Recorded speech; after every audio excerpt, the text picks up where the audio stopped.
All right then. I think I got everything situated to the best of my ability.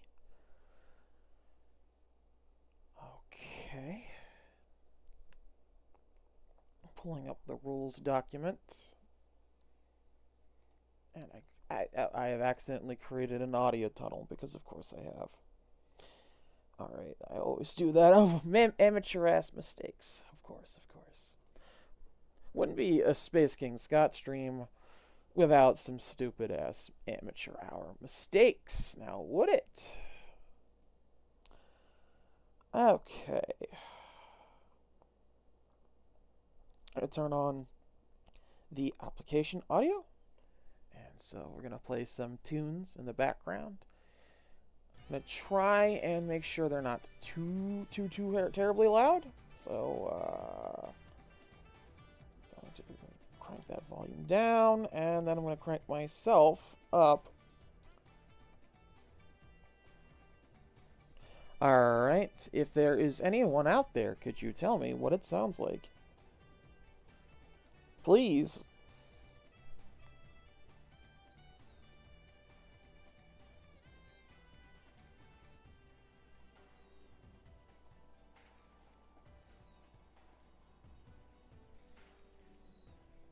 Okay.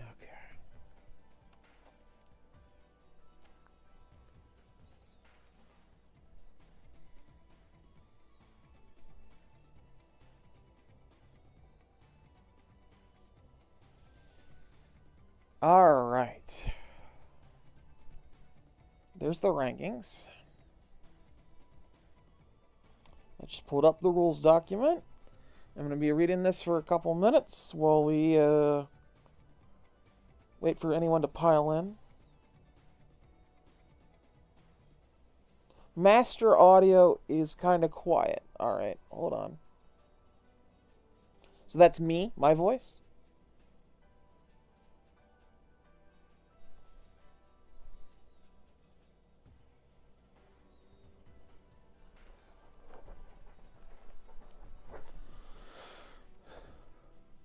Okay, hold on. I'm going to just turn myself up.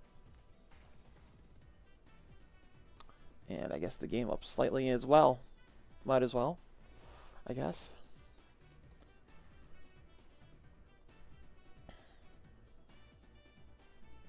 Whole stream's quiet. Gotcha, gotcha. Alright, that's fine. I'll just pull it up.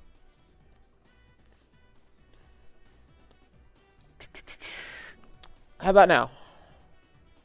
My mic is at -0 decibels, and the background audio is at -0.3. I just turned up the application audio a little bit. Okay.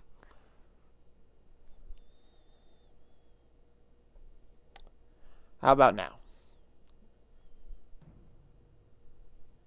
Oh boy. I have no idea. So funny game here, by the way. We're playing Russian roulette with the music because I don't know what music is copyrighted and what music isn't. So, very funny. Still a bit quiet. All right. Okay. Let's see what I can do over here. Okay. Well, okay. I could first start off by just doing that, and then there. No minus decibels now. Actually, I might be able to boost it a little bit. Let's see if I can do that.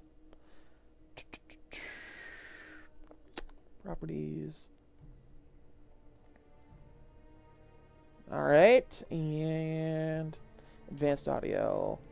And then let's go applications, audio, no, that's minus, I need to go up. Okay, why is it work with me?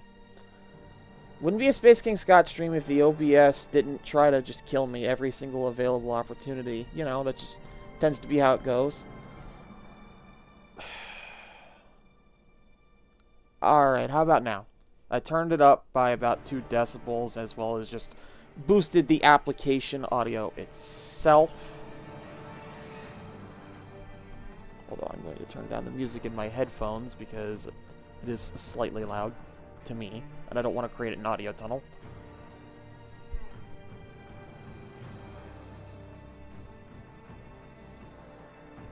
We might be joined by a couple of other people over the course of the night.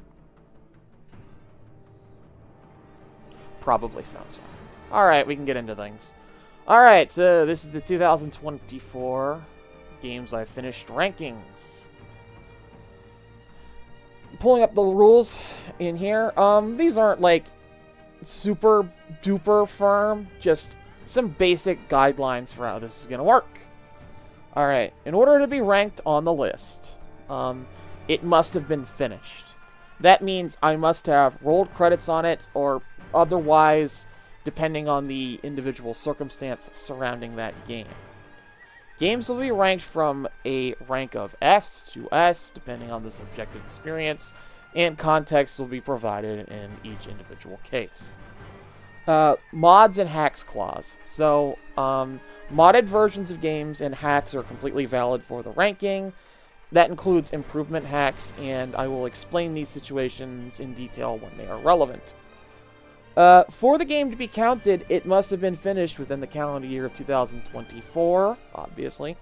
But there is one little star there, which is that the New Year's Day clause. If I started playing the game before the clock switched over to 2025, it doesn't count till I go to bed. And this is specifically just so I can rank nights, because it would feel stupid waiting a whole year to talk about that game. The live service / forever game clause. This is only relevant for one specific example. But basically, in the case of a live service forever game shit, 10 hours of playtime. If I've logged 10 hours, it counts. There is no minimum or maximum playtime required out of a title, except for the previously mentioned live service stuff. And so that is basically criteria that'll allow very short games to appear on the list. There are no rank quotas, so there's no rule preventing me from having 7 S ranks, okay? It just means that that's how I subjectively felt about the game at that particular point in time. And finally, the compilation clause.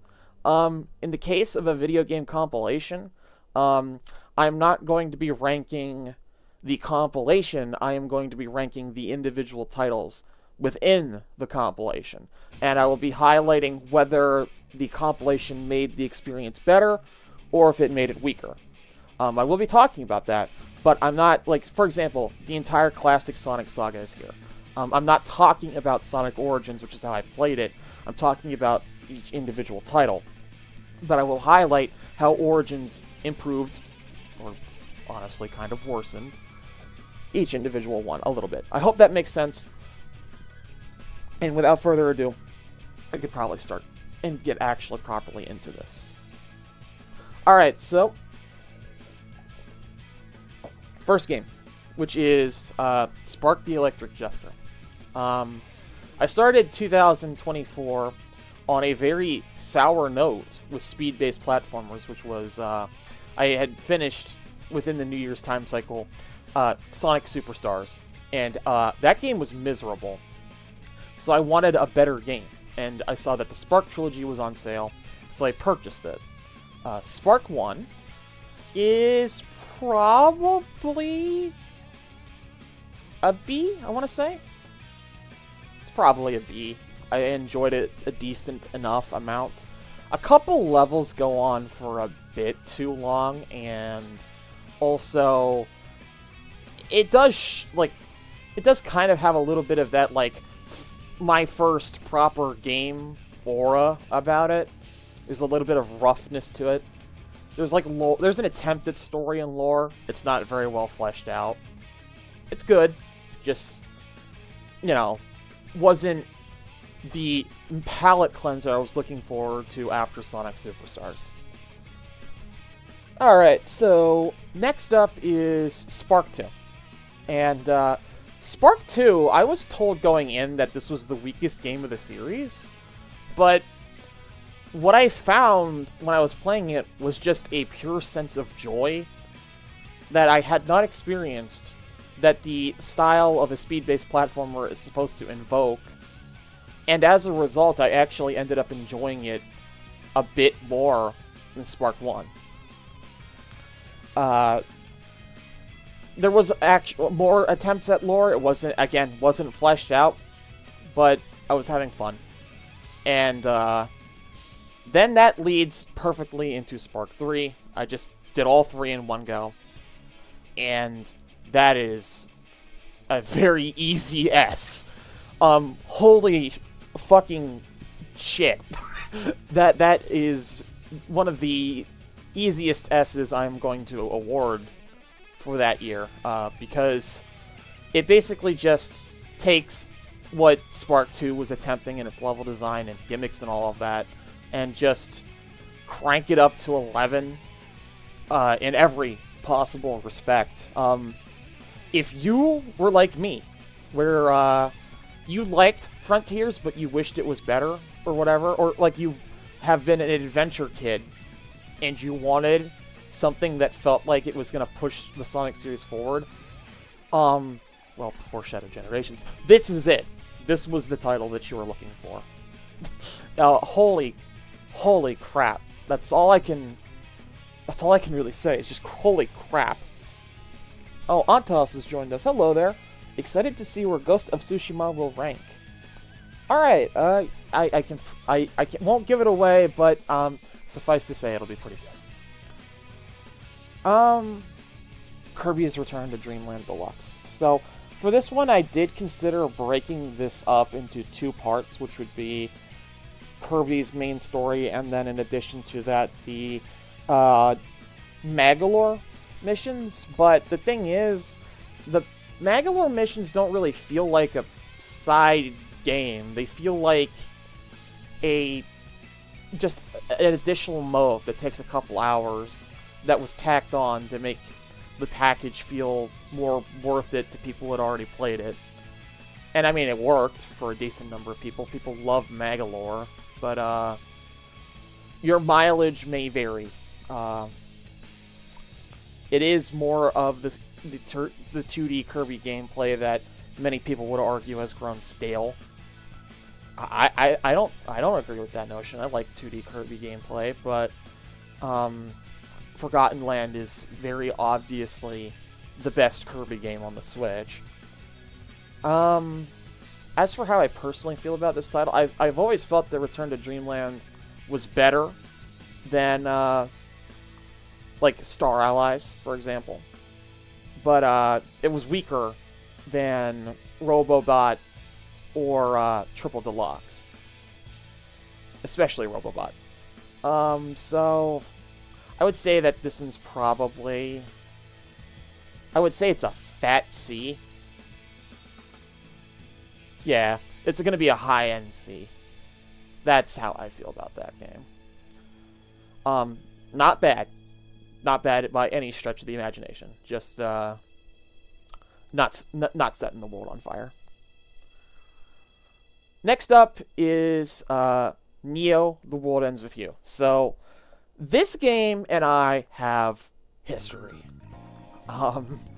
Basically, I was in a situation where I was continually trying to play this damn thing for over 2 years. I would pick it up, I would put it down. I would pick it up, I would put it down. I would pick it up, I would put it down. Despite the fact that I was a gigantic fan of The World Ends With You, it was one of my favorite original Nintendo DS games, and I felt that the story and the characters were handled beautifully. There was a lot of like relatable elements in the story and how it was structured. I don't know why it was that Neo didn't latch me the way that it should have. If I had to hazard a guess, it's probably because of the combat system. It's not that Neo has a bad combat system. It's actually fairly decent for all practical intents and purposes. It's just that it's not as bold or as innovative as the touchscreen controls were. And I mean, that's to be expected, because when you're transitioning a series that is based around a hardware gimmick to a from a hardware gimmick to like a more conventional playstyle, you're always going to inevitably lose some of that spark. Like, for example, the Etrian Odyssey games got ported from the DS to the Switch, and they're not as, like, you know, taking advantage of the Switch hardware as, like, the games obviously did on the original DS. So, I think that part of the problem was that the game kind of lost a little bit of its charm to me when you're not, like, messing around with funky technology. And it's also just a fact of my life that I've come to realize as I've gotten older. I just generally prefer turn-based RPGs to action RPGs. And that's kind of just the sad truth of the matter. Now, if I'm talking about the story and the characters and all that, talking about the story and the characters and all that, I actually researched into the development history of this game, and I actually love the ending of this game and how it ends. But what I found out was very interesting, which is that they kind of accidentally landed on the ending being as good as it was. Because the ending underwent major rewrites in the later stages of development. Thankfully for the better, because the original plotline that they had sounded stupid.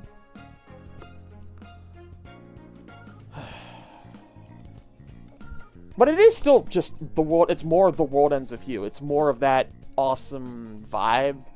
The music's good, as expected. It's a Square Enix game. Art style is breathtakingly beautiful.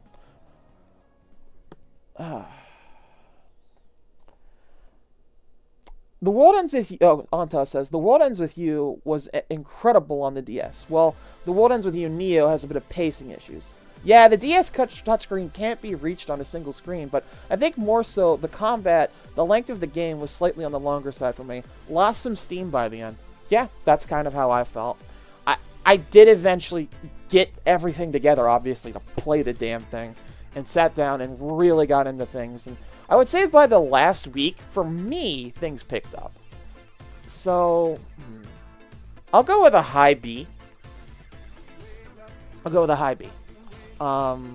Just because of how much I ended up loving this game's ending. But if I'm talking about other elements of the experience, there's definitely a bit of stuff dragging it down.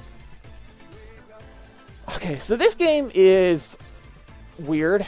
This one is one shot. This is the most obscure game on the list. Probably. Well, I wouldn't say probably. There's been a few YouTube videos made on it. It's basically a text-based, well, not a text-based, a choice-based visual novel where you just decide on a couple of pertinent decisions in order to try and stop the end of the world. And your mileage will depend on how willing you are to get immersed in the details of the game, because it is very morbid. There's not a whole lot of hard gameplay. There's not a whole lot of traditional story. Things are just conveyed via visual information, and shit gets really fucked up at points. But like most visual novel-esque games, it's just really not for me. It's not terrible, definitely not. It's just not a game for me. Flame says, turn-based action RPGs. True, yeah. Yeah, he gets it. Which gets us to Persona 3 Reload. Persona 3 Reload is a goddamn masterpiece. The easiest S thus far. Even easier than Spark 3. Basically, they shaved off the shitty parts of Persona 3 that I do not like. That most people didn't like. The fatigue system was terrible. The social link, like, breaking system was stupid. The, like, just general jankiness of combat was bad. The lack of variety in the dungeons was bad.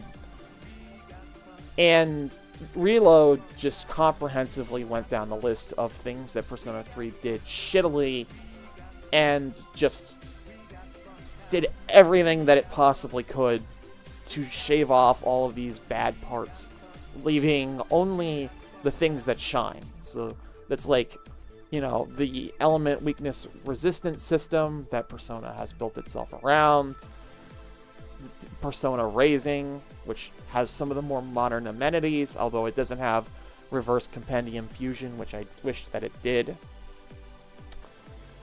It has a very, very well done script.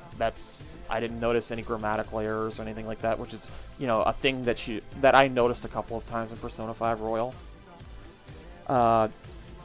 In addition to that, you know, there's a lot of voice acting in the game, which really does crank up the hours played, but it gets me more immersed because one of the only weaknesses that I would identify with Persona 4, which is my favorite game of the trilogy, of the Hashino trilogy, is that without a lot of voice acting, it's kind of difficult at times to get immersed. The presence of voice acting during the social links immediately rectifies that problem. So it's the same amazing story, and it's just as good, and it's just as polished, and it's not attached to a more crappy RPG framework. It's much more fundamentally well built, and as a result of that, it was ending up in contention for my Game of the Year when all was said and done. Spoiler alert, it's not my Game of the Year, but if they had made this the definitive version of the game, so if Katone was playable and if Episode Aegis was playable from the start without a DLC, this could have been my Game of the Year. It was very, very good, very special. Next up is Donkey Kong Country, and why was I playing this? Well, I was playing with my buddy Zach. We played through we're doing a playthrough of the whole Donkey Kong series in multiplayer, and this was the first adventure we undertook with that, because we were trying to think of things to do one night, and it's just like, Donkey Kong Country, sure, and that's what we did. Now, we did abuse the hell out of the Nintendo Switch Online's save state feature, because this game will break your nuts with a brick. It's very evil. Very evil. And it's game design and level design. I would not wish some of the traps on this game on my worst enemies. But it was fun. And I had a lot of fun hanging out with Zach while I was playing this. So, I think I'm going to go with a... yeah, probably C. This is just because 2 and 3 are better. They're just better games. Next up is Final Fantasy VII Rebirth. Alright, we're just going to cut to the chase here. This is my Game of the Year. This is the best game I played this year. Adapting the second half of the first disc of FF7 was a very daunting task, because that's when the world opens up and you're not in just this mechanical wasteland for the whole game. The game was also burdened with the responsibility of following up and answering questions that were left over from the first game, whilst also not revealing too much of its hand as to spoil the third entry. It had to grapple with what happens at the end of the first disc, which is, well, it's, I can't even really talk about it in detail, but what I can say is this: the ending of Rebirth. So that starts when you enter the Temple of the Ancients. I was streaming this game. I streamed this whole game onto Twitch. The final level, the final hours of the game, was the second longest play session that I had ever endured in gaming in my life. The only one that surpassed it was the day Xenoblade 3 came out, and I played that game for 13 hours. The final play session of Rebirth was 11 hours long. Now, mind you, I did have to get up to do bathroom breaks and stuff like that, obviously. But I could not look away. I did not fall asleep until 8:30 a.m. And when I fell asleep, my dreams were just completely clouded and shrouded by what the fuck I had just experienced. It was breathtaking. It was haunting. The pain that I felt for Cloud, for Aerith, even, for everyone, it was very real. Too goddamn real. Now, if it was just the story, I wouldn't rank it that high, but it's also the gameplay. It's the best attempt at an open-world RPG that I've seen since Xenoblade X. The world is beautiful. The quests feel meaningful.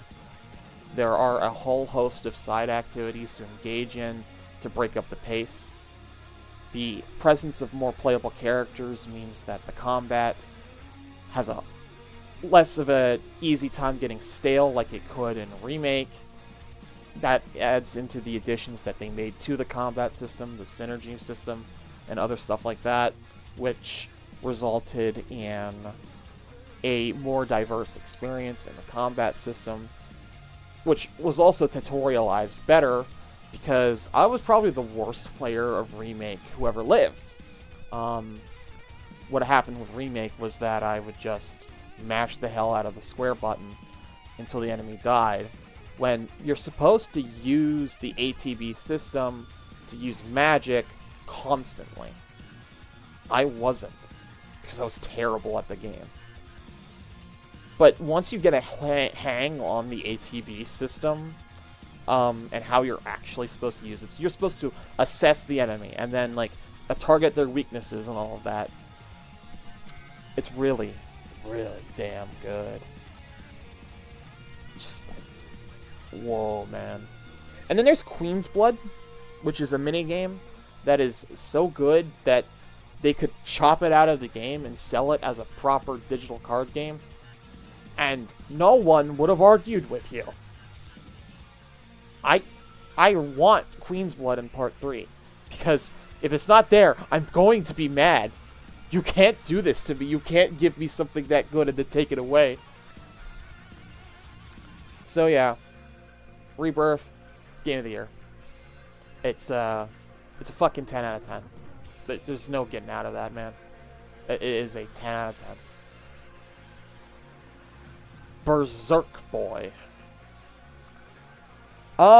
So, with this game, I am a person that has a very difficult time acclimating to new circumstances and new media. If I see a trailer for something that I'm not familiar with, I'm usually very skeptical. I'm not one to try new things very easily. However, one day I got home from the grocery store, laid down in my bed, pulled up the Google feed, because there's like a news app, saw Nintendo News posted the trailer for this, clicked it, watched it, and I was sold instantly. And that never happens to me. It's because I'm a Mega Man super fan. And this is basically just the Mega Man X9 type experience. Or actually, it's probably more accurate to say it's Mega Man ZX type the ZX3 type experience that we all wanted, us Mega Man fans.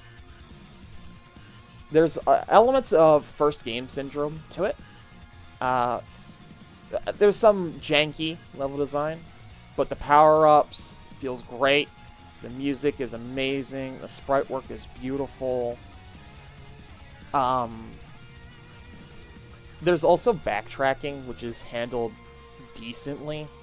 I think that they actually ended up removing some of it in an update, though. Which, I guess they must have gotten some negative feedback on that.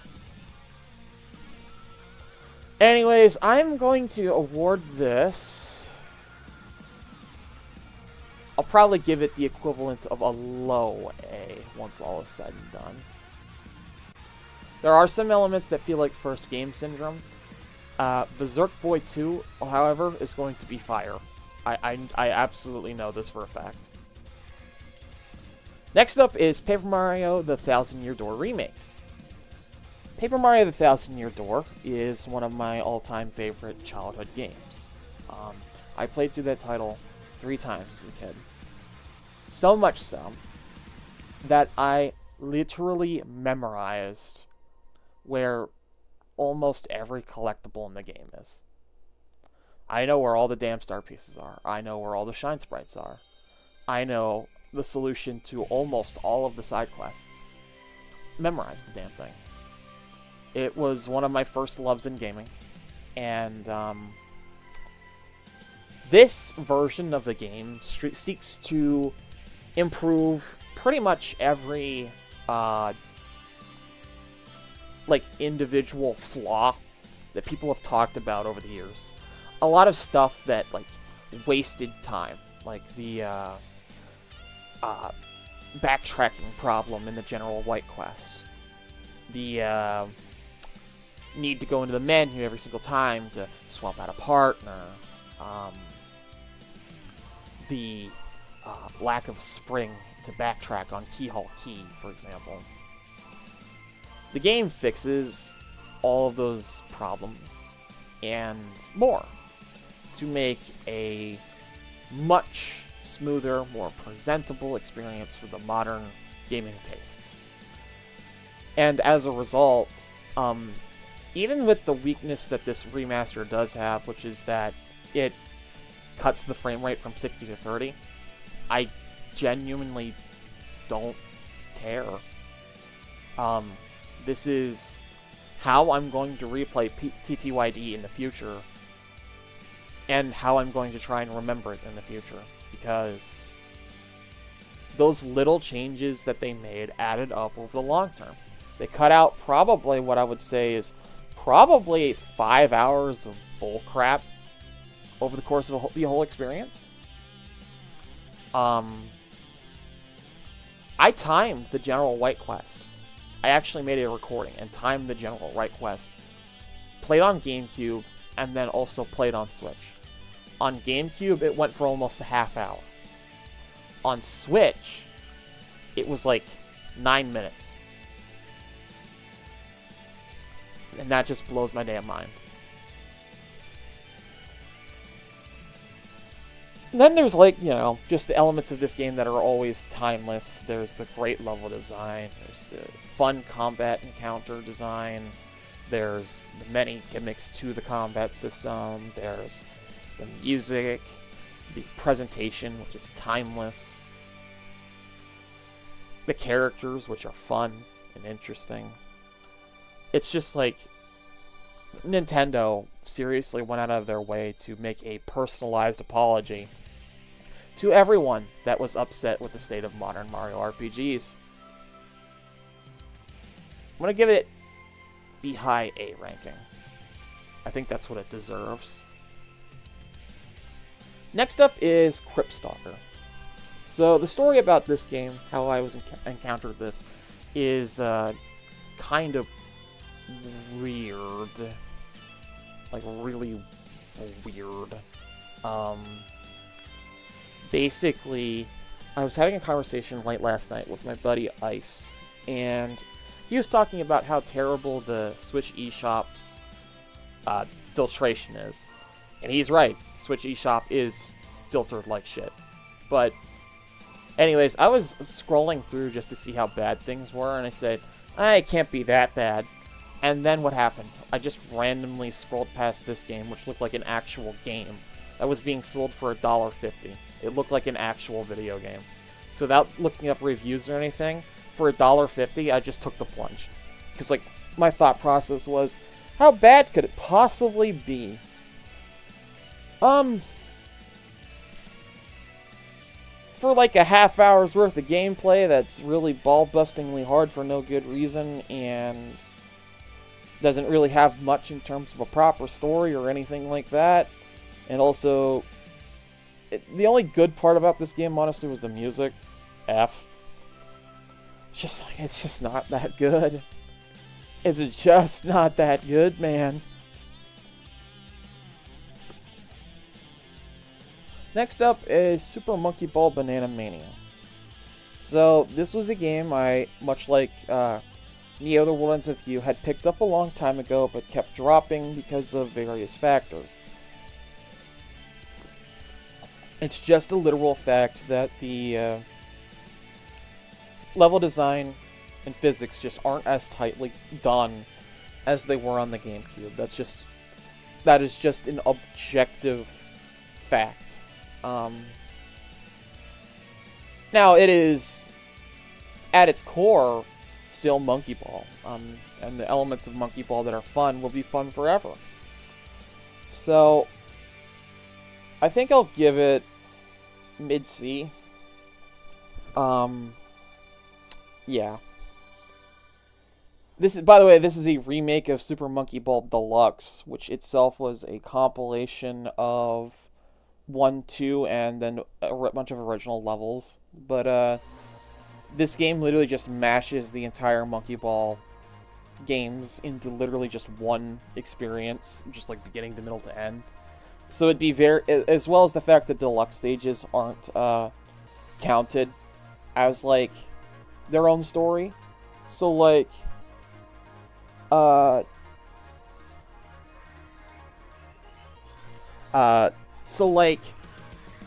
it would be very awkward to separate the component parts. Anyways, so I got a question from Zach. That song sounds familiar. The previous played song, I do believe it was Shine from Dragon Ball Budokai Tenkaichi 3. Imperfect Works asks, is this live or recording? Good evening. This is live. Hello, Imperfect Works. I like your videos. They're very good. They're very good, and you do good work, and you should be proud of yourself. Alright, next up is Super Mario 64 DS. This isn't live. Space King can just see the future. Yeah, it turns out I'm Shulk.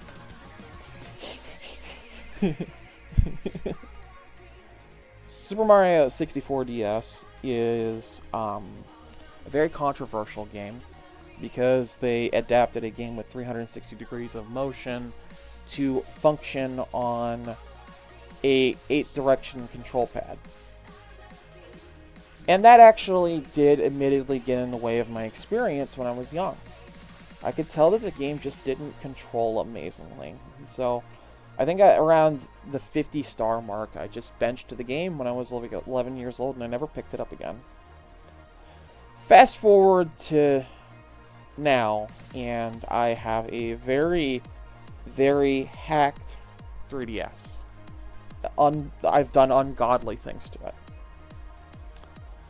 And it turns out that there's a dude on GBA Tempt who's going through the process of trying to restore proper control using the 3DS and with the circle pad as well as the the Circle Pad Pro, so the C-Stick, to basically make these games that didn't have precise control have precise control again.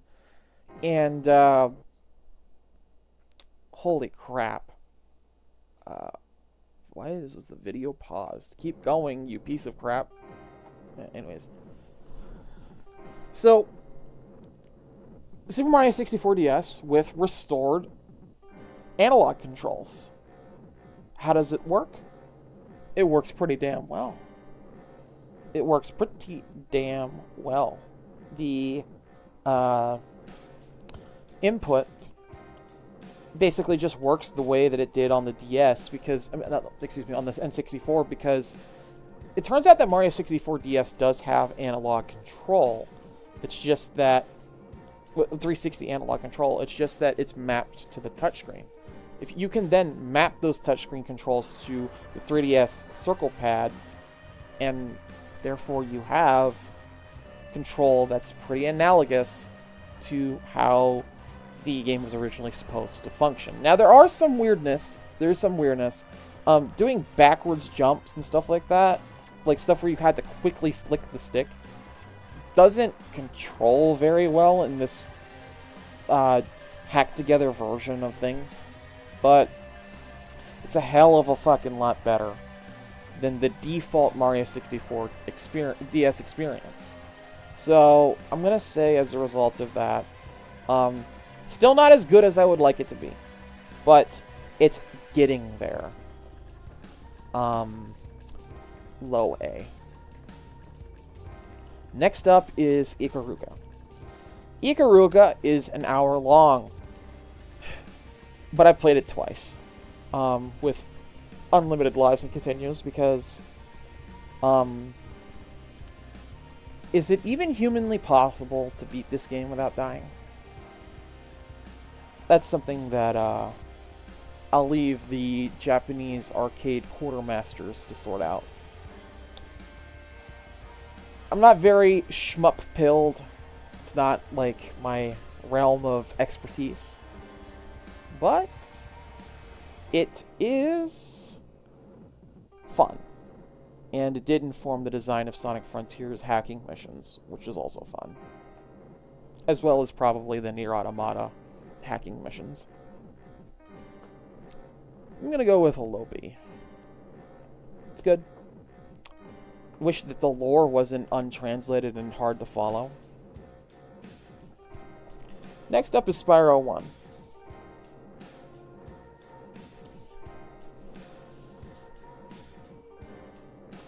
It is possible to beat Ikaruga without dying, you just need to be mentally ill. Motherfuckers will literally beat Ikaruga without dying instead of going to therapy. It's kind of crazy if you think about it. Alright, Spyro 1. So this was played via the Reignited trilogy, bringing up the rule concerning the compilation clause. Alright. So, Spyro 1 experienced through the Spyro Reignited trilogy. So funny story about that. My copy of Reignited Trilogy is the Switch version, which is by far the worst playing and looking version of the game.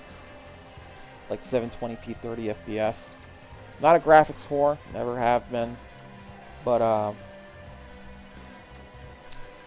it's been rough, my dude, on PC. On Switch, it's a bit rough.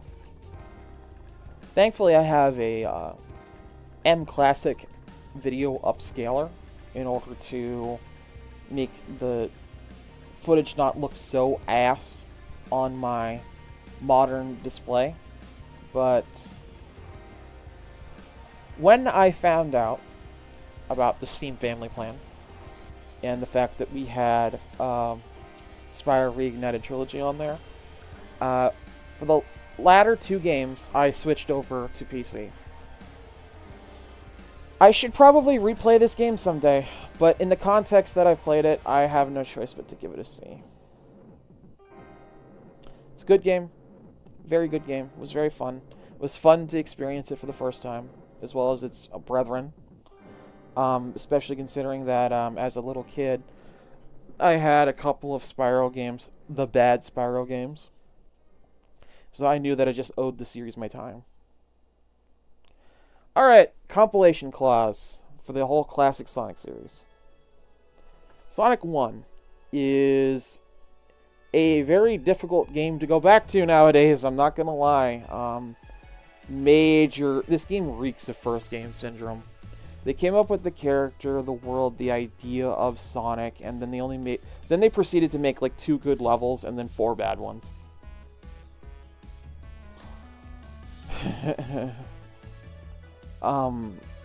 Low C, I think. I just found myself really not liking this game, dude.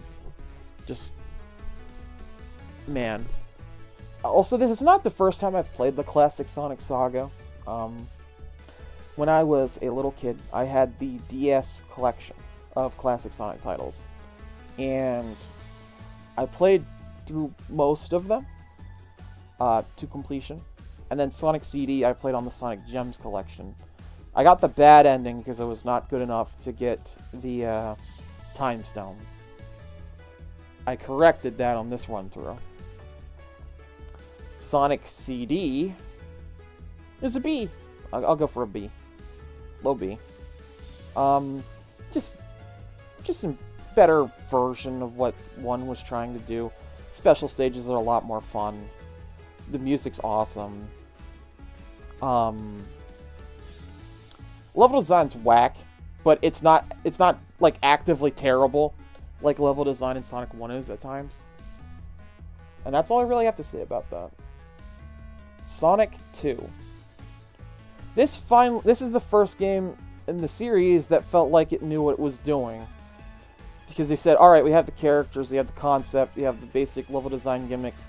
Let's just make a bunch of good levels now. And also do more with, like, a lore and universe. And also have, like, some of the most iconic game music in history. So, A. Probably that, actually. Yeah.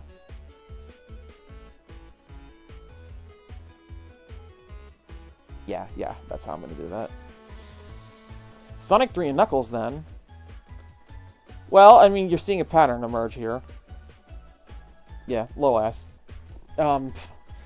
There's only 1 bad level out of, like, 16, I think. That is an insane batting average for Sonic. Oh yeah, 2 acts apiece. So, like, jeez. Just a lot of bang for your buck back in the day in that game. Sonic Origins did hamper the experience slightly. I had to use the Sonic Origins Ultra Fix modification in order to make the experience better. So what Origins does as a baseline is it makes every title widescreen. It removes the lives counter system and replaces it with a more modern system. And then it introduces the retry coin system, which allows you to just use retry coins in order to challenge special stages again repeatedly. This was the only thing about Sonic 3 Knuckles that I didn't really like as a kid, was I couldn't get into the game's special stages because I just didn't understand them. So I never got the proper ending of Sonic 3 as a kid. I took advantage of the retry coin system in this playthrough in order to do so. And it was awesome to get to actually beat the game properly. It was peak. It was just fantastic. Really, really great game. What hasn't been said about Sonic 3 Knuckles? Alright, so... oh, wow. It looks like we ran out of a playlist. Just let it play through again. Next up is Sonic Adventure 2. This game was played through a unique application called the Archipelago Randomizer. What Archipelago does is it's basically a game randomizer that links multiple players' worlds together to create, like... the only way I can properly describe it is like how multiplayer would function across different game titles. And I played my Archipelago randomizer with my buddy Nick, who was hooked up to Metroid Prime, as well as my buddy Sustaina, who was hooked up to Yu-Gi-Oh! Forbidden Memories.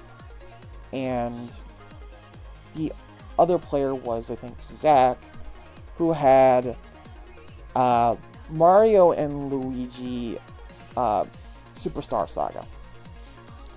Yeah, this stuff was bizarre. Your progress would be gated based off of what other players were doing in their worlds. And it led to a experience with Sonic Adventure 2, which, by the way, is a game that I've replayed like 20 times, probably, over the course of my life, to have a completely different experience with it. Very, very different experience, actually. Unfortunately, not all of that experience was good, because you're at the mercy of the randomizer. And I know that I got screwed over a few times. Not screwed over as hard as Nick did. Nick, who was playing Super Metroid, his sorry ass was stuck. Brutally stuck for hours. Just doing basically nothing. I sounded like it was hell for him. I only did 2 Archipelagos this year. I probably will do another one in 2025. So based on the specific context of that experience, I'm going to say that this was a C. High C. Next up is Murder of Sonic the Hedgehog, and like I said earlier, for one shot, I am not a visual novels guy, or a text adventure. It's just not my wheelhouse, you know. What happened to the playlist? Shuffle. Shuffle's off. Shuffle on. Alright, good. So, Murder of Sonic the Hedgehog. I was invited to play this, or actually I don't entirely remember the original circumstance. Basically, I played it with my partner, Nana, who's in the chat. And, we just, like, you know, immersed ourselves in the world of Sonic for a couple of hours. It's fun. Like, it's silly. That's all it's really trying to be, is just being a silly little side adventure. It's like the beach episode after Sonic Frontiers, because this does canonically take place after Frontiers. And, my god, does, that image at the end with Sage and Metal Sonic, that was adorable. But anyways, I wasn't actually the one primarily playing the game. That was Nana. I was just there to help solve puzzles and stuff. So it's like as 2-player as a visual novel can be. C's looking crowded, but honestly that's where it goes. It's just C. Alright. Next up is Doom 1. And, so, Bethesda re-released Doom and Doom 2 in a compilation this year, along with a bunch of the old-school Doom expansions. And I took advantage of that port, which was immaculate. It ran at 1080p 60 FPS on the Switch flawlessly, to go through and finally finish Classic Doom 1 and Classic Doom 2, which are games that had been on the backlog forever, just like Spyro. And, yeah, I see now why it is that people love the series, because I was only a modern Doom fan. I never had dabbled in the older games. I will say that Doom 1 is a lot better than Doom 2. Like, a lot better. Also, the final episode of this story is kind of eh. But I like my shooters aggressive. I like the music. And they need to be extremely, like, brutal I've noticed for first-person shooters to latch on with me. I'm gonna go with B, probably. Next up is a Hat in Time via the Archipelago Randomizer. This was horrible. I'm not even gonna beat around the bush. I kept getting progression gated in the worst way imaginable, so much so that I was the final player to check out. It was just miserable to wait for Sus to give me the stuff that I needed. Do not. Also, the technical problems, the clunky shit to get this to work. I was beating my head against the wall by the end. This is an F. I'm sorry. Hat in Time itself is like an A game, but experienced the way I did, nah, dude, no, not again. So unfortunately, my experience with Archipelago has largely been negative.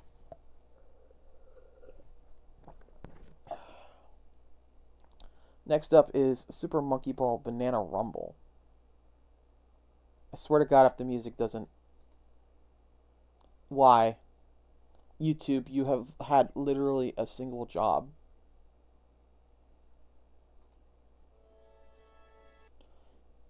YouTube, you have literally a single job. Oh, my God. Alright, Banana Rumble.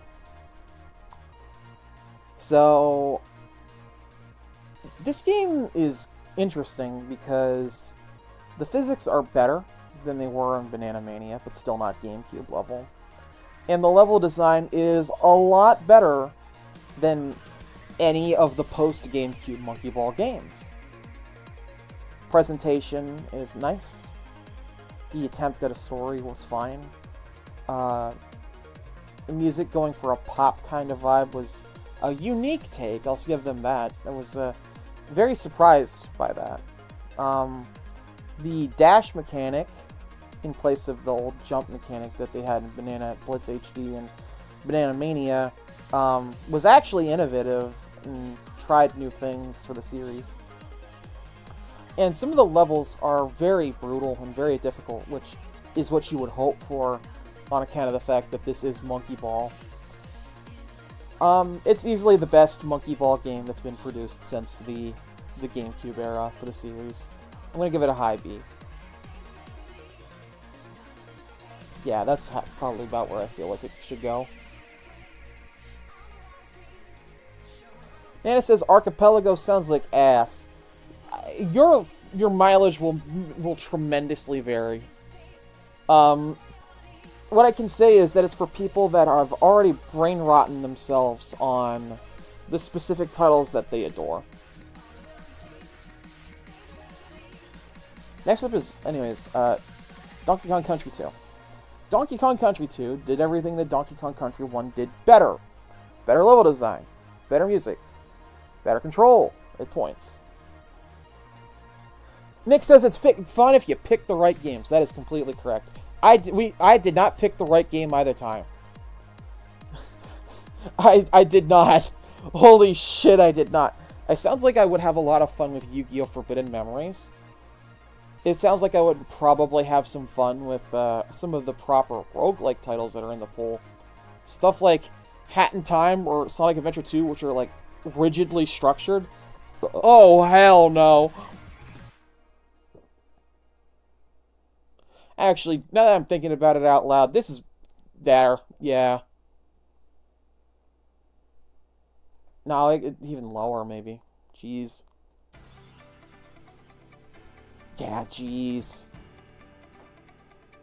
I'll rearrange that too. Okay.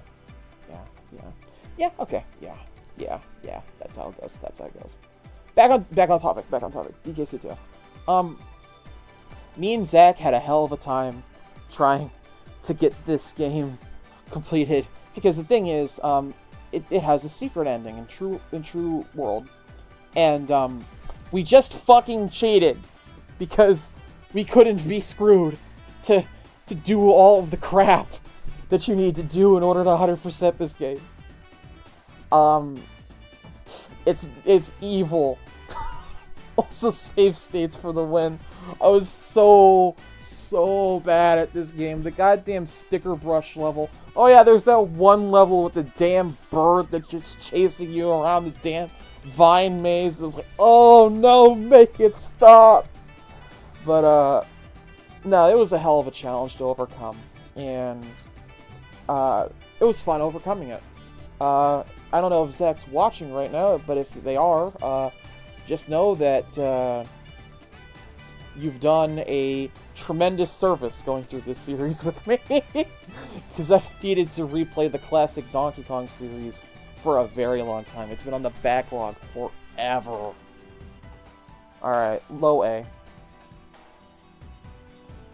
Next up is Super Mario Eclipse. Super Mario Eclipse was my most anticipated ROM hack probably ever. It is an expansion pack / enhanced re-release, I guess you could call it. Sort of in the vein of, like, Persona 5 Royal. Imagine that, but for Super Mario Sunshine. So, this is, fundamentally, Super Mario Sunshine, but it has been massively expanded with 120 new stars, as well as a titanic post-game that's effectively, like, another 60 levels of stuff to do. That's just all beta content. It's crazy. It improves in tangible, fundamental ways the Super Mario Sunshine core experience by making it very seamless and easy to do stuff like make it widescreen, make it 60 FPS, turn off lives. Hey, I requested that. Yeah, this developer's really cool, by the way. Like, in those first couple of months, like, he would literally respond to people lightning fast, like that, and he would add stuff, and I said, hey, can you just give me an option to turn off the lives? And he's like, sure. And lo and behold, 2 days later, it was there. But, yeah. The stuff that would usually require jumping through hoops to get working on the original version of the game on Dolphin, not a problem. In addition to that, there's a whole host of additions and features. The long jump is back. You know, the most missed feature in Super Mario Sunshine from 64 and Galaxy. That's back. And in addition to other new moves that just make the game better. And so you go through Super Mario Sunshine with improved physics, improved everything, improved moves, and it makes the base. Oh yeah, I forgot. There's also another element of it, which is that the game is now pseudo open world. So like in Super Mario Sunshine, like you would see levels for other areas from like where like you would be playing, like so like you could see like a gelato beach from another area. Well, in this version, if you go swimming out into the distance, you can just go to that area now, which is crazy to me. It's like black magic, dude. So that's all of those improvements and stuff before you get to the main experience, which is the new content, which is like, okay, so you went through the original Super Mario Sunshine and we made it a lot less jank for you, and then what?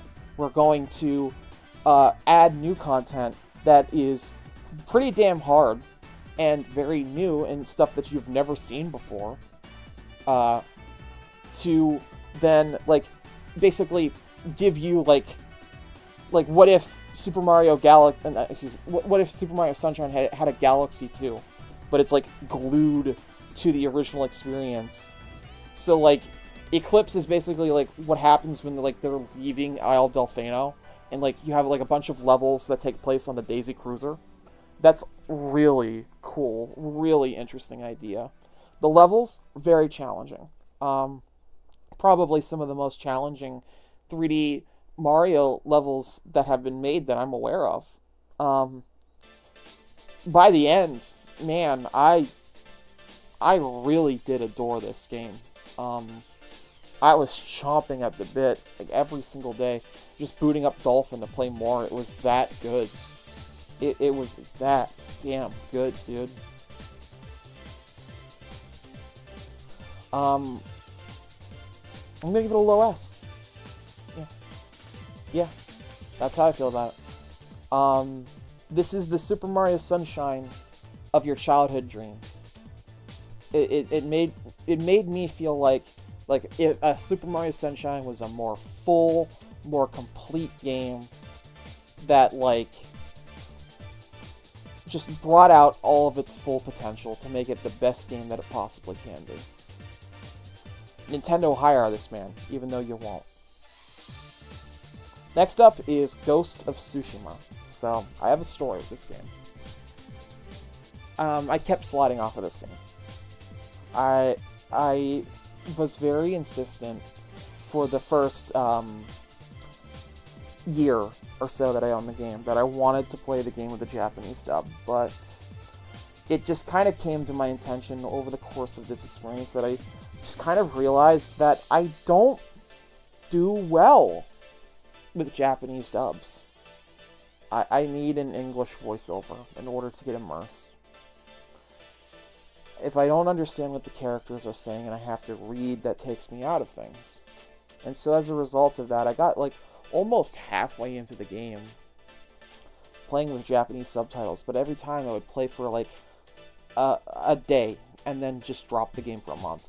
Then a day and drop the game for a month. This continued on and on until I just finally said, I'm going to play in English and see what happens. And when I switched to English, I beat the game in 3 days. Yeah. That was the barrier. It's not that Japanese voice acting is bad. It's actually amazing. They get so into their rules. They have so much fun doing what they're doing. But it's just a difficult thing for me to immerse myself with, unfortunately. Now, as for Ghost of Tsushima itself,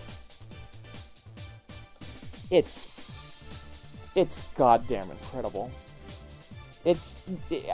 People have criticized it to say that it's like a clone of Assassin's Creed, and you're right in some respects, but it's the best goddamn Assassin's Creed clone that has ever been made. Better than most Assassin's Creed games. I don't care if it's a clone. The final battle is haunting. It's one of those moments in a story where you can tell that the people who are creating it very, very desperately wanted to depict what it was that you were witnessing on the screen. Like, those ideas that you have as a teenager for, like, what the cool ending to your story is going to be, and then you have to work backwards as a writer in order to depict it. It gave off that kind of vibe. It was genuinely breathtaking. And usually with video game endings, like, if there's like 2, 3, 4, 5 endings or whatever, what'll happen is, like, it'll feel like to me like one ending was definitively the intended one. Like, you know, like one that you're supposed to play. Like, for example, Persona 3. Like, you could just forget about the fall and, like, just pretend it's not going to happen and then the world ends. They let you do that. But, that's not a fulfilling ending. Ghost of Tsushima is interesting in that both of its endings are extremely, extremely fulfilling. Both feel completely in character. Both feel completely justified. Both feel like reinforcing the main central drive of the narrative, which is that Jin loses everything over the course of this adventure. He's like a nobleman, practically, who would normally be disconnected from the people, but over the course of this adventure, to become the man that Tsushima needs, he loses everything. Capital E, everything. His estate, his status as a samurai, his respect by the people, his respect by nobility, everything. Everything that you could lose, he did. And by the end of that story, by the time the credits rolled, I'm not ashamed to admit that I had tears in my eyes. was a truly incredible experience. And I am chomping at the bit to get to Ghost of Tsushima, Ghost of Yotei. I'm counting down the days, man. It's gonna give me a reason to feel like I own this damn clown, this gigantic fucking goddamn white brick in my room. I'm gonna give it that. If it was in the year, if I played this game the year it came out, it could have been the game of the year that specific year. That's how good this fucking game was. Crash 4. Crash 4 was another game I kept bouncing off of, but for a completely different reason. This game is just too fucking hard, man. I go to a platformer to have a fun time, not to have a ball-crushing time. And you get your balls crushed in Crash 4.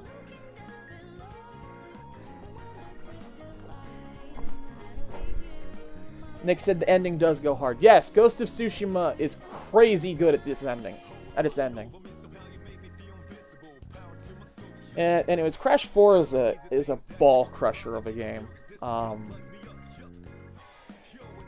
If you're not acclimated to the previous Crash games, you're not gonna have a good time here.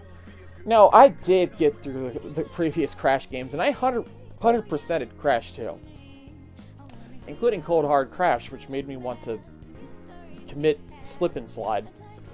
But, no.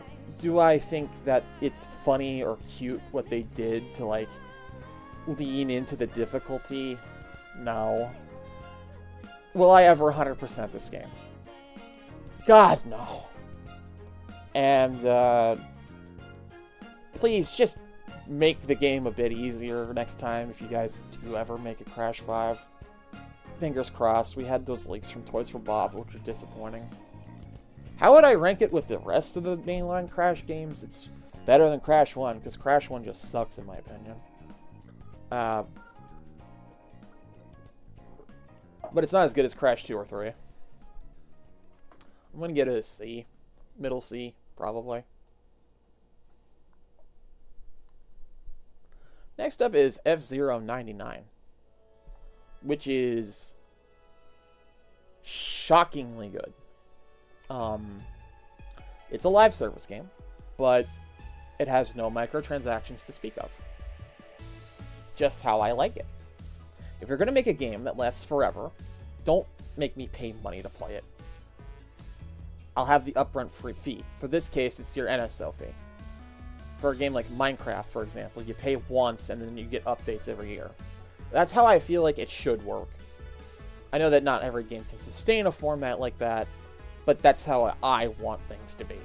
Because I can't stand paying a little bit of money for a loot box or a microtransaction to get a damn stupid costume. Like, no. No thanks. You can keep it. I insist. F-Zero 99 then is a really fun idea. Just revive the classic F-Zero with this new spin on it, a gigantic multiplayer experience. And it works really well. The closest I've come to winning the race, the whole thing, was like 4th place. It was goddamn exhilarating. I wish I did get to it and like finish things, but the only people really playing now, unfortunately, are like ridiculously overkill amazing F-Zero gods. And it's like, no, you're not going to get a win on those guys. But, yeah, it's just a fun experience. Very hair trigger responsiveness. It's got the same presentation as the SNES game, and the SNES game was already great. So, there's that. There's no network problems to speak of, which is surprising because it's a Nintendo Switch game. I think I'll give it a low B. Yeah. Next up is Doom 2. Classic Doom 2. Classic Doom 2, as I have already stated, is not as good as Doom 1. In fact, it's kind of bad. I'm not gonna lie. the level design in Doom 2 is just terrible. Yeah, terrible. That's the word. Yeah. It's a train wreck. I kept having to consult YouTube guides in order to figure out what the hell to do. Some of this stuff is just so abstract that, like, how are you supposed to figure out, short of just pressing the A button on every single wall in the game? And I did enjoy the additions. There were new demons. Those were cool. There was, like, the super shotgun, and that's that origin of that weapon, which went on to be synonymous with the Doom series, and that was cool. But those little embellishments can't make up for what is effectively just a level pack for the original Doom that is designed by some cracked out loser. I have no idea what the hell went wrong here. Alright, next up is Freedom Planet 2. Freedom Planet 2 is the most I have waited for a single game in my life. Second only to Xenoblade X Definitive Edition.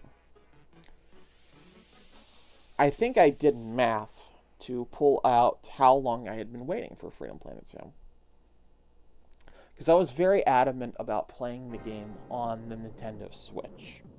Wanted to play the game on the Nintendo Switch because the console version was where I, got my experience down for the original game. I got it as part of the Humble Friends of Nintendo bundle for the Wii U.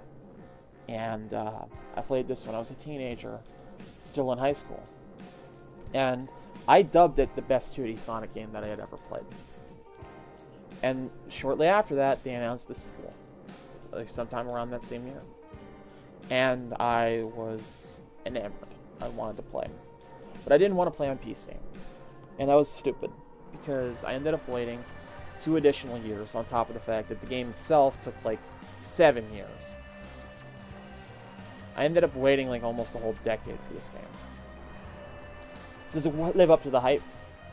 Well, unfortunately no, because no game that you wait a decade for, no matter how great it is, could ever possibly live up to waiting for 10 goddamn years of expectations.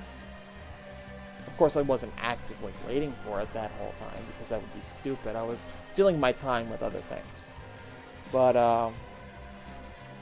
when I beat the game, and I had a good time, unfortunately, I just kind of felt a little bit hollow, because I could tell that it is the Act 2 in what is planned to be a grander, more complete trilogy. It's not to say that the events in the story and all that were bad. They definitely weren't. They were actually massively improved from the first game.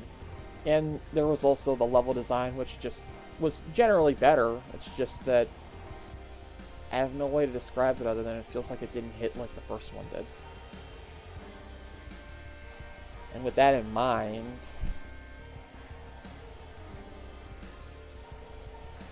if I were to rank Freedom Planet 1 right now, by the way, it would be an S. If I'm ranking 2, I'll give it a high B. High B feels appropriate.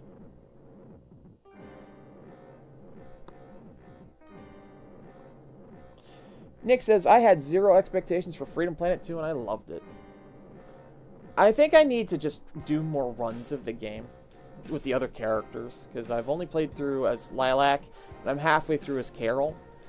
I feel like once I'm done with the other characters, it could go up, because I think that's the intention, because like the way the story is structured, it's clear that everybody's going through their own shit. So you want to have a more complete picture.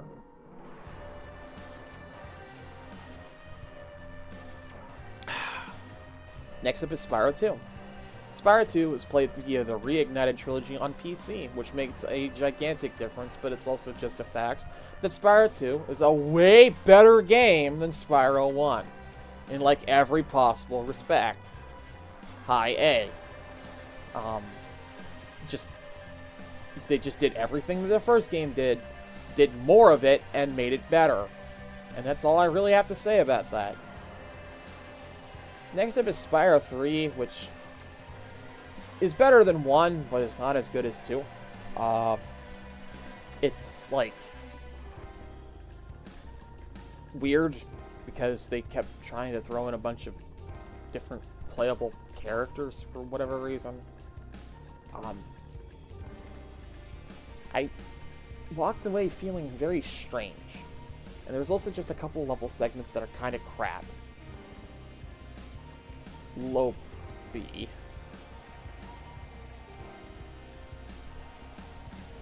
Next up is Astrobot. Astrobot is a goddamn masterpiece. It's Super Mario Galaxy 3 in all but name. It's another proof that the best setting for your 3D platformer is space, because it means that you can just do whatever the hell you want to. Every reference and cameo is a gem. People say it's bland and corporate. I say you don't have a soul.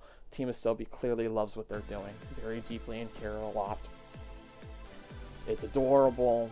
It's tightly made. It's a joy to play, a joy to control. It uses the PlayStation 5 to its full capabilities.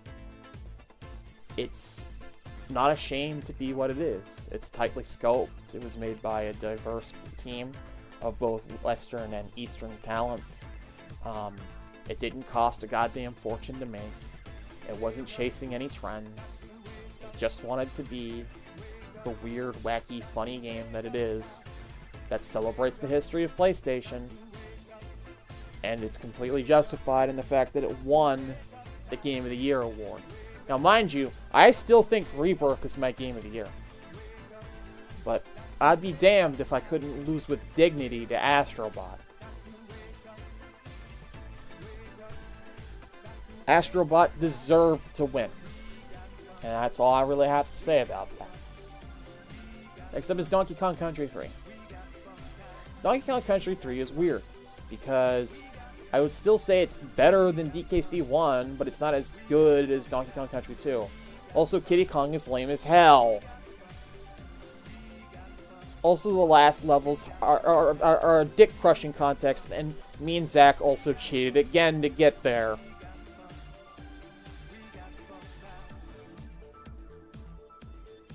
I think I'll do it that. Just a slight improvement over DKC 1. Next up is Lunar Lux. For those of us in the audience who are fans of Mega Man, if you are waiting for Mega Man Star Force 4, it exists, and this is it. They went through the process of comprehensively analyzing everything that worked well with Battle Network and Star Force, and they just combined it into one good whole. Zach hates Donkey Kong Country 3. You know what? You're completely justified in hating that damn game. Holy shit. Anyways, Lunar Lux is everything that Battle Network and Star Force did well, with very little in terms of their downsides, wrapped up within a story that the developers were clearly passionate for, and filled to the brink with references to other games and media that they love and that just speak to me personally. They're Ava fans. They're Xeno fans. They're fans of Mega Man.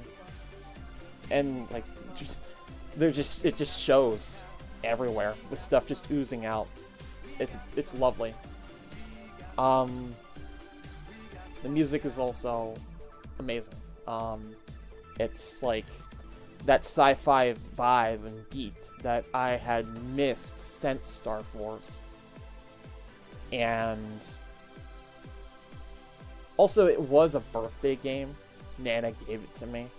Now, I have a stupid confession to make, which is that when I first played this game, well, not played, excuse me, saw this game, I thought it looked lame. I thought that they were trying too hard to lean into their inspirations. But then, I think they made me take a second look. I was like, oh, wait, no, this is actually decently designed. And also, there's a very interesting twist to this game. You do not unlock the full scope of this game's combat system until Chapter 4. And mind you, the game is 5 chapters long. Which was crazy to me! What do you mean you go like 65% of the experience without unlocking the other half of the game's fundamental combat mechanics? And that might sound like hell to you, right? But they pull it off. Like, the addition just feels like it belongs. And also that the game was designed with this in mind. Which was crazy to me. Anyways, it's the Star Force 4 of my dreams. And I've been waiting for Star Force 4 my whole life. So, the Guardian of A tier. Next up is the main event. The thing that I had waited for the entire year. Sonic X Shadow Generations, which I will be ranking independently of each other. I was a person that felt that Sonic Frontiers was a 7 out of 10. Sonic Colors Ultimate was embarrassing. Sonic Origins was disappointing. Sonic had been through a rough phase of things for a long time. Oh yeah, Superstars was bad in my opinion. But there was just something about Shadow Generations that seemed intriguing to me from the first time I laid eyes on it. And then there was the time that people started playing it at trade shows and stuff. And I realized, oh, this isn't just going to be like a decent re-release. This is going to mean something. And it did. Now, the port of Sonic Generations, acceptable enough. I was just mainly glad to have a version of Sonic Generations that played on the PC that didn't make me want to shove my dick in an electrical outlet. Because the original PC port of Sonic Generations was ass.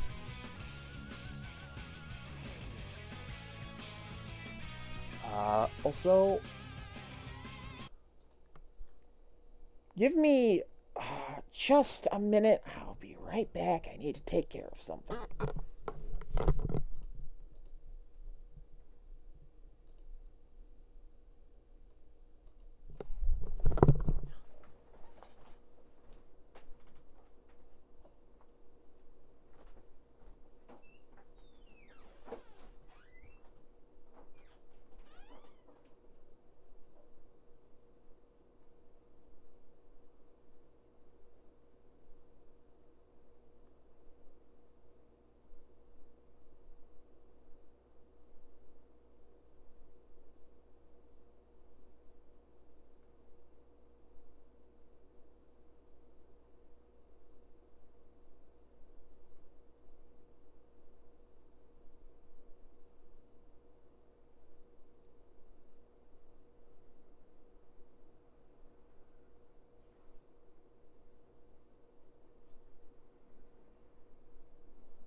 Alright, apologies for the disturbance. I had to use the restroom and get a drink because my throat is raw as fuck.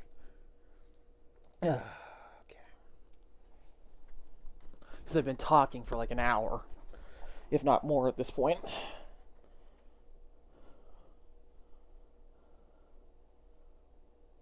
Actually, an hour and a half, according to YouTube. Alright, so back on what I was saying. The main event of the year is the thing that I was excited for the entire year. And Sonic Generations on PC. I went ahead and I just decided I'm going to 100% this game. And I made a pretty shitty decision there, because 100%ing Sonic Generations is something that only fools commit to.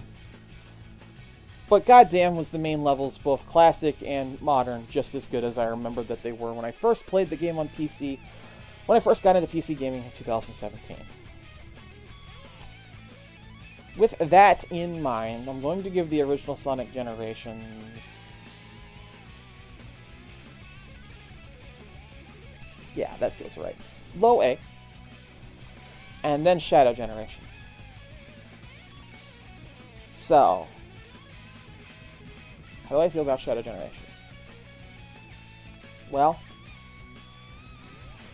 it blew me the fuck away. I had dismal expectations because it's Sonic, and Sonic has the capacity to disappoint. But, when it arrived, man, it consumed my life, practically. Suddenly, these storylines and characters mattered again. Suddenly, Sonic was cool again. We were doing cool things. The Battle Shonen DNA was on full display and loud and proud. The open world element from Frontiers had been refined. The controls and the gameplay experience were immensely polished. And as a result, this was, by the end, quite possibly my favorite Sonic experience ever. And that's terrifying for me to say, because I don't know if I'm prepared to say the Sonic X Shadow Generations full package is my favorite Sonic game of all time yet, because Sonic Colors and Sonic Adventure 1 still hold a very close place in my heart. But I think that this is probably an objective quality the best Sonic release that has ever been put out. Between the drama, the character writing, the level design, the polish, the animation work, the Shonen Sonic elements being on full display, it was incredible. It's everything that I wished Sonic was for the last 10 years. And it's made me helplessly excited for Sonic Frontiers still. My jaw was hanging open in awe at several points throughout the levels in this game. I couldn't believe it. I couldn't believe how they had pulled it off so tremendously. And so with that in mind,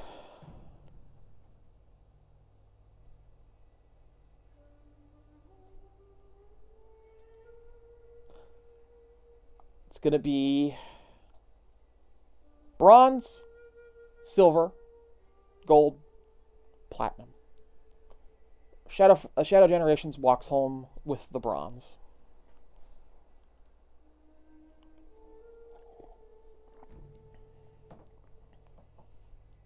Next up is X Zodiac. X Zodiac has an extremely similar story to Berserk Boy, in that I'm a skeptical bastard. I saw a trailer for a game on Blue Sky, and it was insane, and I was instantly sold. And I jumped in, and I played it, and I finished it. Thing is, it's not finished. It's early access, and early access is one of the rules I covered on the list. in the event of an early access game. Basically, the the the game just needs to be as complete as I can be, and that's what I did. Wait, did I have early access listed on the list of rules? Actually.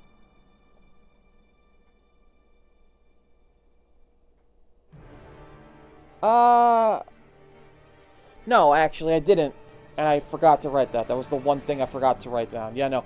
Early access games were allowed. I just have to finish the available content. Anyways, how did I feel about the available content of X Zodiac? I'm going to give it a mid-C. Better than DKC 3. Better than Crash 4. It's hard as fuck. And it's not finished. But, if you're like me and you're waiting for that classic Star Fox gameplay, you can do a lot worse than X Zodiac.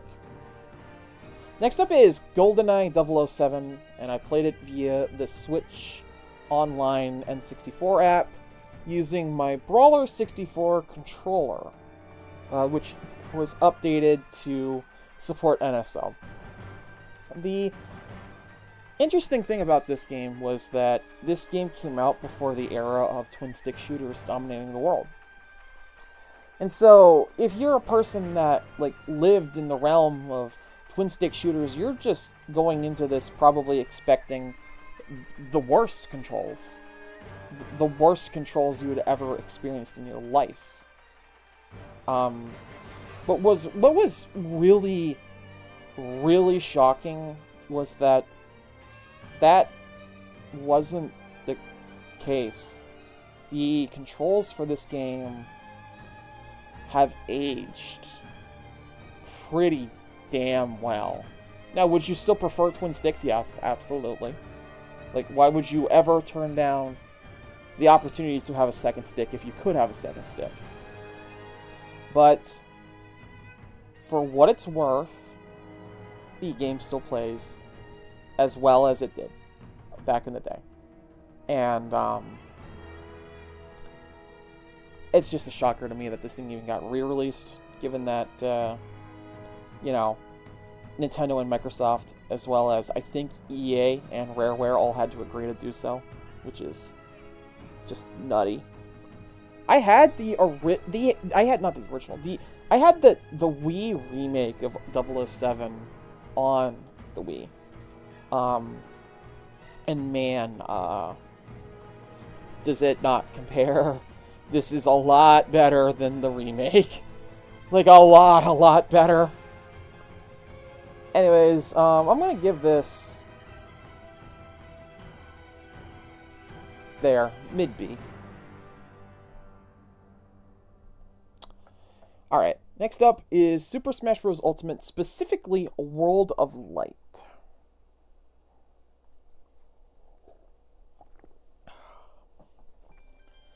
I had tried to play World of Light like 10 different times. And, I don't know what came over me. It's just like one night I just said, I'm gonna beat this. And I did. In just like 2 goes. And, yeah, after like owning this game for like 6 years, I finally finished World of Light. Thank you, Tito the Bum, for interrupting my live stream. Thanks, Steam notifications. I gotta learn to turn that shit off. Anyways, how is World of Light? It's just a gigantic event mode with a really fun final battle. This is, again, I want to reinforce that this is purely World of Light. And that grade is D. Now, if we're talking about the entire Super Smash Bros. Ultimate package, it's an A or an S. Now, this was something that kind of just came over me one day. I said, it's time to replay this game. And that was Pokemon Mystery Dungeon Explorers of the Sky on my extremely hacked 3DS. Good lord. Good Jesus God.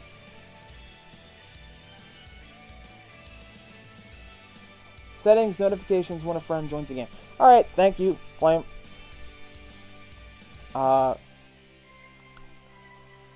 Anyways, Explorers of the Sky.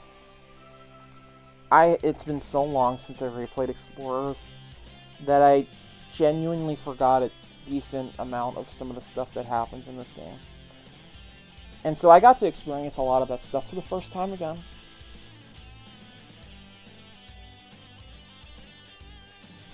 I have no idea why this is on by default. Why do I care about when a friend joins a game, but I'm not playing? Yeah, right.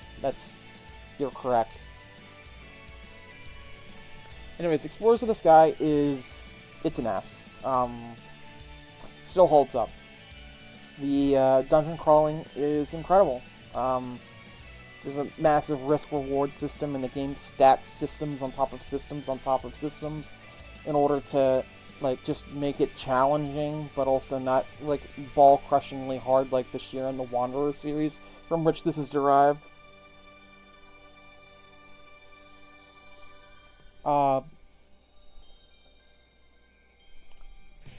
Zach also makes a good point. That stuff's on by default everywhere, yeah.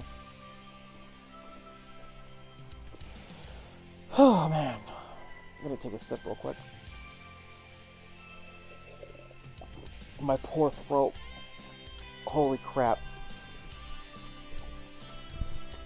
So, it's basically just giving a childhood adventure, like, it's literally just the adventure of a lifetime. I didn't play through the post-game, which is, blasphemy, because the post-game is a third of the game. I'm still playing through the post-game. I'm going to continue to do so. I fully intend on finishing the post-game of this game. Make no mistake. Holy crap. I know how crazy hard the post-game goes. It's like basically another game. I remember that much from when I was young.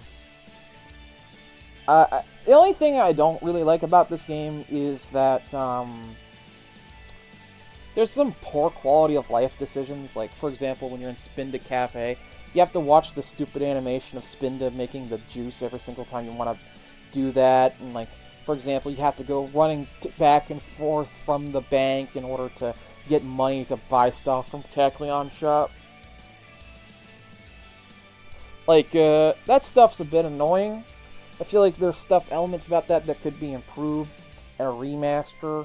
But what was really evident to me was just how incredibly solid the fundamental core here really is. And it still is. And it was a very worthwhile experience to replay. That's all I really have to say about that. Yeah. Basement of S. Next up is Sonic Riders DX 2.0. Or actually, I think it's 2.1 in my specific case. So, Sonic Riders, this is a series I intended to give my attention to, but I just never got around to. Until I heard about what happened with Air King Neo and the drama involving what was going on in the Sonic Riders community, and like, okay, sure, that's horrible. And then we got to the Sonic Riders arc of the IDW Sonic Comics, which I am now reading because of Nana, my partner, who is very adamant that I play these. And, read these. And they had to basically drag me through the first few issues, but it ended up working in the end because, holy crap, it was great. Anyways, so this is just like an improvement hack that seeks to like make the game less ass in some respects and improve the jank and just make it the full experience that it should have always been. I think I'm going to go ahead and give it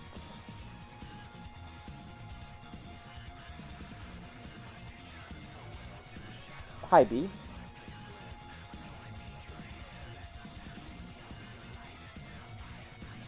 Yeah, there. Yeah, that's what I'll go with. Next up is Sonic Riders Regravified. It's what DX was doing, but for Sonic Riders Zero Gravity. Unfortunately, Sonic Riders Zero Gravity sucks because they had all of these extremely complicated and in-depth mechanics that made the series different from other racing games, and the thing is that they didn't explain those mechanics in Sonic Riders, which then led people to assume that the game was just too complicated and impossible to understand. And rather than making the game better tutorialized so that you could understand what you needed to do, they simply chose to remove all of the interesting mechanics that people did like and make the game a lot worse for it. Regravified, to its credit, does the best that it can to make the mechanics that are returning and are there better and make the game, at least a bit more fun. But it's still, at the end of the day, Sonic Riders Zero Gravity. And Zero Gravity just sucks. This is probably a D. No sauce? Yeah. Certified sauceless. Next up is Sonic Project 06. When I first heard about this project years ago, I was extremely skeptical. It's like, why would you ever do anything with 06? Why would anyone ever want to do anything with 06? But then people kept talking about it. And they kept talking about it. And then this became basically the biggest Sonic fan project probably of all time. And I finally caved. I was like, alright, fine. We're just going to give it a shot. It was like a whim decision that I made at the end of the year.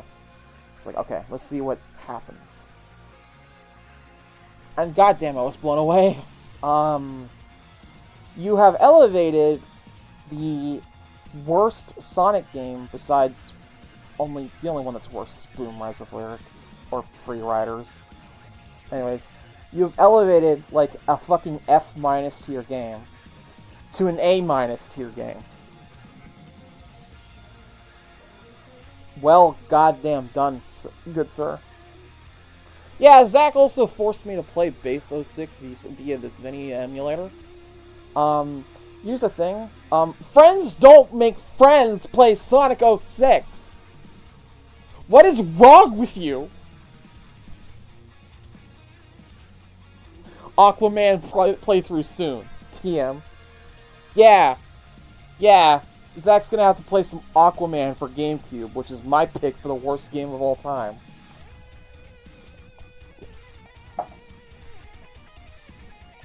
Alright, next up is Sonic Forces Overclocked. So, can Sonic Forces Overclocked do what P06 did for 06? The answer is, kind of. It's a lot goddamn better than Sonic Forces. And I think I prefer, like, the comic book cutscene art and the fan voice acting and all of that, the amateur hour feel of things. Just felt like it had more spark and soul to it than the actual Sonic Forces. It was also, but the thing is, it's also an hour and a half long. Yeah. At the end of the day, it is still Sonic Forces. Even if it has better level design.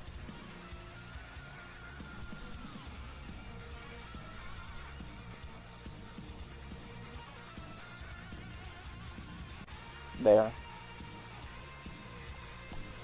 Final game. And then I'll get into rearranging. Nights into Dreams.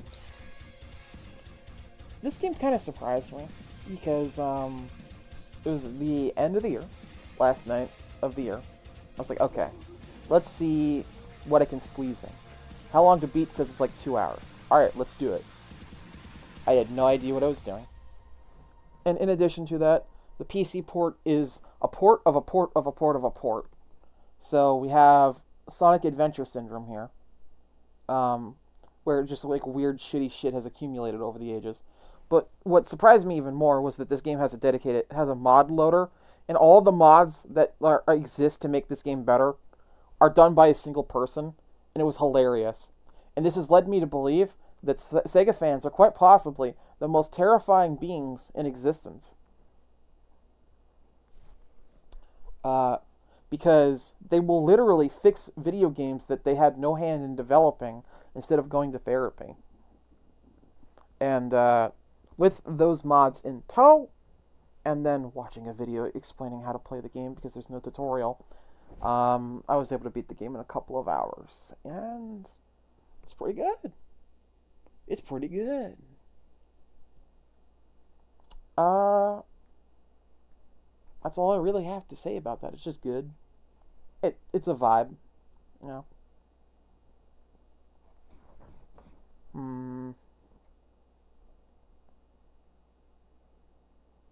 Low B. Yeah, that's where that's gonna rank. Let us rearrange, shall we?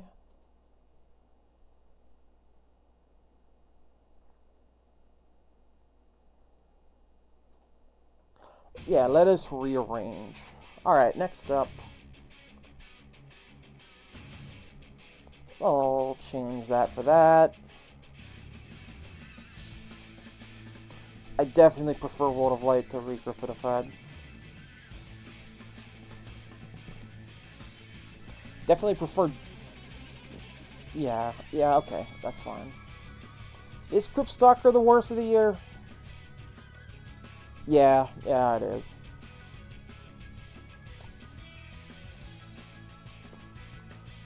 I think I liked Sonic CD slightly more than Spark 1.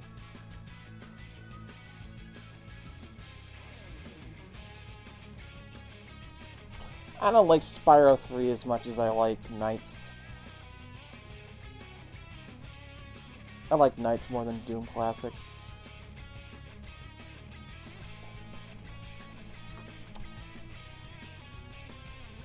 Spark 2 is better than Sonic Riders DX in my opinion. Slightly.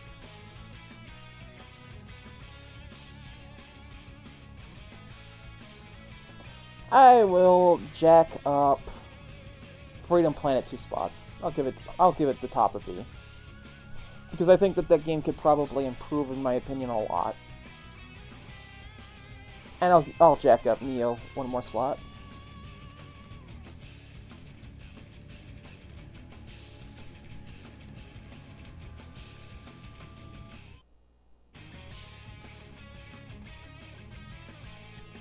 I don't like Berserk Boy this much. Yeah. A lot of first game syndrome there. A lot of it. I like Mario 64 DS more than Spyro 1. With the mod.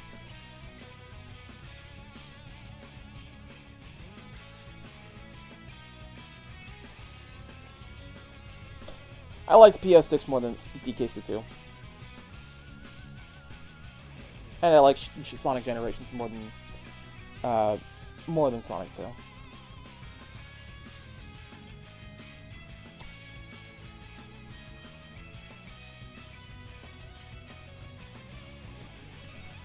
That's locked in, that's locked in, that's locked in, that's locked in.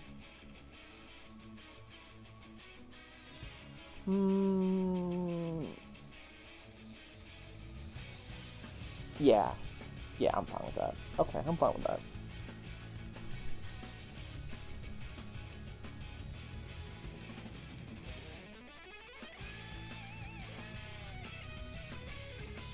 Okay, I'm fine with that, yeah. Yeah, so that means that Sonic 3 Knuckles is the bottom of S. It's still peak! It's just, I wish that one level didn't suck. The sand place was bad.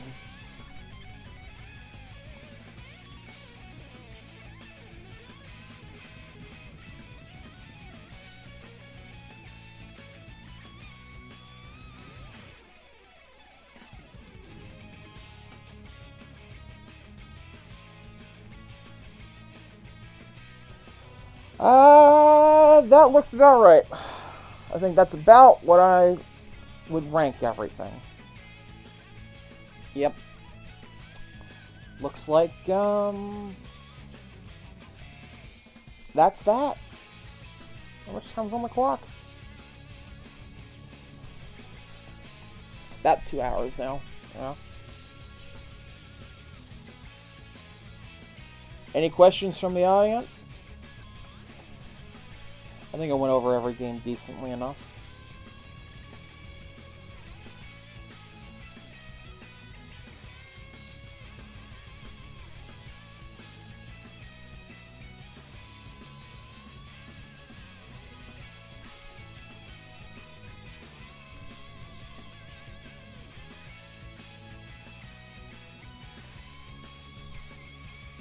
Wonder if Ontos and Imperfect Works are still here. What's your credit card number? I don't know. Jesus. Don't bully. I actually don't know offhand. I'd have to go search.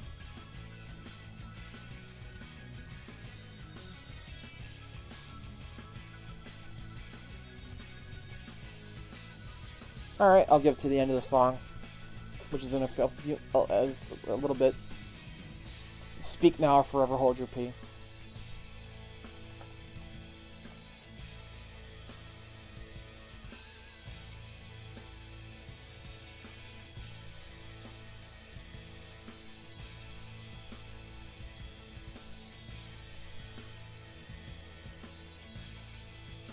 The digits on the back of 420, of course. What else would it be? Your mom. What the fuck?